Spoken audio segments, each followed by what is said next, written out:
Hi friends, வணக்கம்.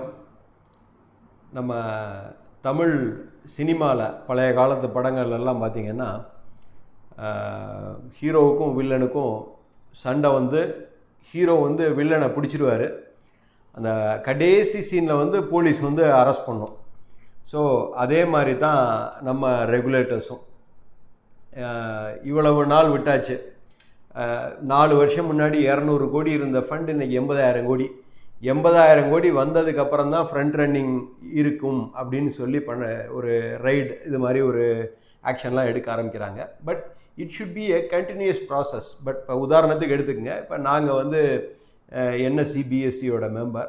எங்களுக்கெல்லாம் 2 வருஷத்துக்கு ஒருக்கா இன்ஸ்பெக்ஷன் என்எஸ்சியிலேருந்தும் பிஎஸ்சியிலேருந்தும் சிடிஎஸ்லேருந்தும் வருவாங்க. கிட்டத்தட்ட அந்த இன்ஸ்பெக்ஷனுங்கிறது ஒரு முன்னெல்லாம் 2 நாள் 3 நாளில் முடியும். இப்போல்லாம் 20-25 நாளைக்கு போகுது. They keep on asking questions.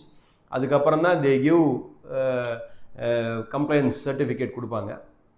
So இது இந்த ஃபண்டில் இப்போ நடந்தது ஃபண்டுக்குள்ளே எந்த முறைகேடும் இல்லை. But there is a corporate governance இஷ்யூன்னு ஒரு சந்தேகம், அவ்வளோதான். இன்னும் அது உறுதி செய்யலை, சந்தேகம் தான். அதோட அறிக்கை வெளிவரட்டும்.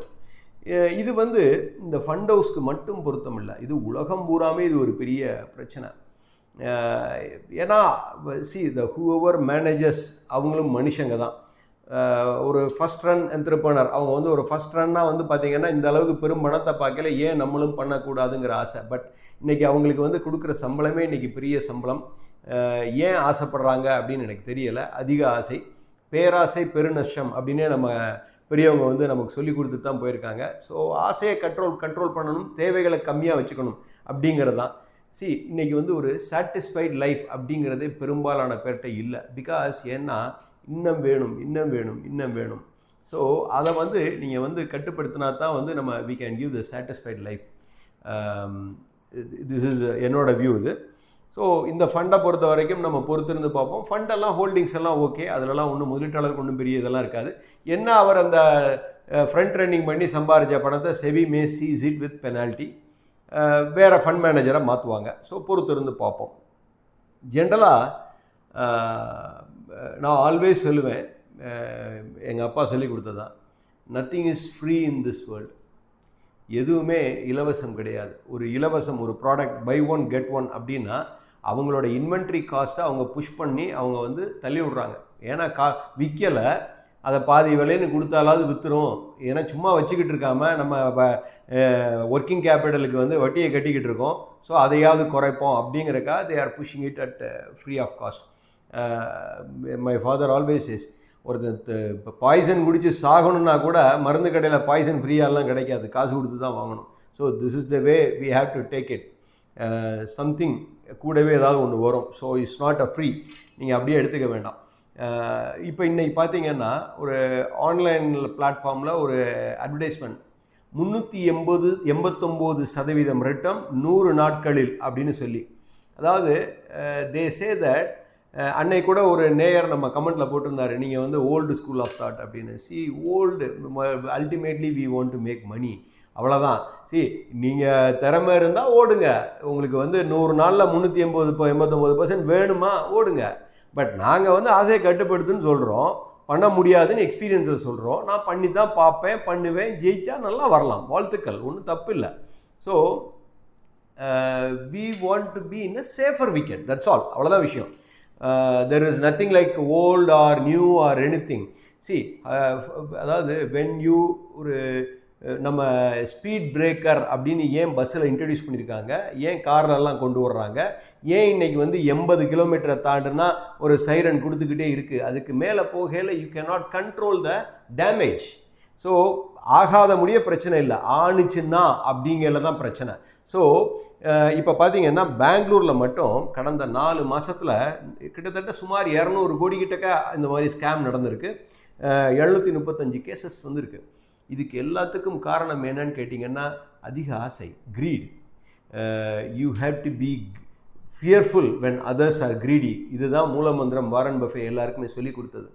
So you have to be greedy when others are fearful. So உல்டா நம்ம அந்த மாதிரி நம்ம எப்போதுமே பண்ணி பார்த்தோம்னா, இது எல்லாத்துக்கும் காரணம் என்னென்னா நம்ம சின்ன முதல்ல போட்டு பெரிய லாபம் எடுக்கணும் அப்படிங்கிற ஒரு இதுதான். ஸோ இப்போ அப்படி பார்க்க போனால் எல்லாருமே இதுக்குள்ளே இன்றைக்கி வந்து ஒர்க்கிங் கேபிட்டலில் பூரா இன்றைக்கி ட்ரான்ஸ்ஃபர் பண்ணி உள்ளே கொண்டு வர்றாங்க, கடனை வாங்கி உள்ளே கொண்டு வர்றாங்க. So this is the problem. இன்றைக்கி வந்து கிட்டத்தட்ட ஒரு இன்வெஸ்டார்ஸ் சொல்லக்கூடிய ட்ரேடர்ஸோட நிலைமை எப்படின்னு கேட்டிங்கன்னா இன்றைக்கி வந்து அரண்டு போய் தான் இருக்காங்க. எங்கே போகும்? ஏன்னா market is going in a new territory. அதுக்கோட பாதை அதுக்கே தெரியாது, எந்த பக்கம் போகிறதுன்னு தெரில. பட் இட் லுக்ஸ் இன்றைக்கி நிப்பாட்டி வைக்கப்பட்டிருக்கிறது. தட் இஸ் வாட் ஐ சே. நிற்கிதா நிற்கலையான்னு கேட்டால் நிப்பாட்டி வைக்கப்பட்டிருக்கிறது. ஸோ பட்ஜெட்டில் பாலிசிஸை பார்ப்போம், எந்த அளவுக்கு வந்து இப்போ வளர்ச்சி பணிகளுக்கு என்ன செய்கிறாங்க. India is a growing country, no doubt. அதுக்காக வந்து what valuation we are paying, that is more important. அதாவது ஒரு 100 ரூபா பொருளை வந்து 50 ரூபாய்க்கு வாங்கணும், அதுதான் முதலீட்டாளர்களுக்கு லாபத்தை கொடுக்கும். 100 ரூபா பொருளை 400 ரூபா கொடுத்து வாங்கினோம்னா there is a problem. So this is the thing we have to worry. The valuation is a question mark. Will it sustain? அப்படிங்கிறத இன்னைக்கு கொஷின் மார்க். ஸோ இதுக்கு எல்லாத்துக்கும் வந்து முன்னாடி வந்து பார்த்தீங்கன்னா SWOT analysis, strength, weakness, opportunities, thread.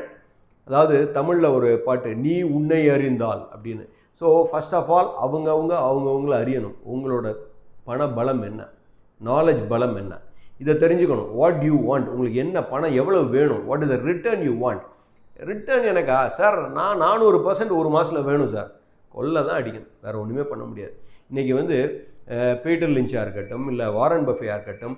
Peter lynch பார்த்தீங்கன்னா ஒரு சுமார் 27-28% ஒரு 9 ஆண்டு காலத்தில் கொடுத்து சிஏஜிஆர் பண்ணியிருக்காங்க. வாரன் பஃபேன்னு எடுத்திங்கன்னா ஒரு 23% சிஏஜிஆர். அவங்கள்ட்ட இல்லாத பணமா, அவங்கள்ட்ட இல்லாத நாலேஜா, அவங்கள்ட்ட இல்லாத ரிசர்ச் டீமா? நம்மள்ட்ட என்ன இருக்குது? அவ்வளோ பணம் இருக்கா, அவ்வளோ ரிசர்ச் டீம் இருக்கா, அவ்வளோ நாலேஜ் இருக்கா, இன்ஃபர்மேஷன் இருக்கா அப்படின்னு கேட்டிங்கன்னா அங்கே that is our weakness. So ஆசைப்படுறதுக்கு அளவே கிடையாது, பட் அதுக்கான தகுதியை நம்ம உருவாக்கிக்கணும் அப்படின்னு தான் நான் சொல்கிறேன். ஸோ நம்ம வந்து we are dealing with limited resources and limited knowledge. அப்படிங்கிற டைம் ஃப்ரேம் மட்டும்தான் முதலீடு செய்ய முடியும் அப்படிங்கிறது என்னோட கருத்து. இதுக்கு மாற்று கருத்துக்கள் இருக்கலாம். I am not arguing.